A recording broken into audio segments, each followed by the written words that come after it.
ಶರಣ ಬಂಧುಗಳೇ, ನಿಮ್ಮೆಲ್ಲರಿಗೂ ಶರಣಾರ್ಥಿ.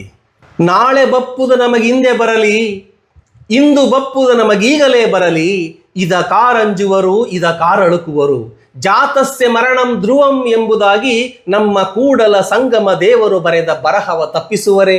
ಎಂತಹ ಒಂದು ಅದ್ಭುತವಾದ ಸತ್ಯವನ್ನ ಬಸವೇಶ್ವರರು ಈ ವಚನದಲ್ಲಿ ಕಟ್ಟಿಕೊಟ್ಟಿದ್ದಾರೆ. 12ನೇ ಶತಮಾನದಲ್ಲಿ ಬಾಳಿ ಬೆಳಗಿದ ವೀರ ಧೀರ ಬಸವಣ್ಣನ ಧೈರ್ಯದ ನುಡಿಗಳು ಇದು. ನಾಳೆ ಬರಲಿರುವ ಕಷ್ಟಗಳು ಮುಂದಕ್ಕೋಗ್ಲಿ ಶಿವ, ಮುಂದಕ್ಕೋಗ್ಲಪ್ಪ ಅಂತ ಬೇಡಿಕೊಳ್ಳುವಂತಹ ನಮ್ಮಂಥವರ ಮಧ್ಯದಲ್ಲಿ ನಾಳೆ ಬರುವುದು ನಮಗಿಂದೆ ಬರಲಿ, ಇಂದು ಬರುವುದು ನಮಗೀಗಲೇ ಬರಲಿ, ಇದ ಕಾರಂಜುವರು ಇದ ಕಾರಳುಕುವರು ಎನ್ನುವ ಬಸವಣ್ಣನ ಎದೆಗಾರಿಕೆಯ ಮಾತುಗಳಿದೆಯಲ್ಲ, ಅದು ಎಲ್ಲರ ಆತ್ಮವಿಶ್ವಾಸವನ್ನ 100 ಮಡಿಗೇರಿಸುತ್ತೆ. ಜೀವನದಲ್ಲಿ ಏನೇ ಬಂದರೂ ಸರಿ, ಅದನ್ನ ಎದುರಿಸಲು ಸಿದ್ಧರಾಗಿ ಹುಟ್ಟಿದವರಿಗೆ ಸಾವು ಕಟ್ಟಿಟ್ಟ ಬುತ್ತಿ ಎನ್ನುವ ಮಾತನ್ನ ಬಸವಣ್ಣನವರು ಸಾರಿ ಸಾರಿ ಈ ವಚನದಲ್ಲಿ ಹೇಳಿದ್ದಾರೆ.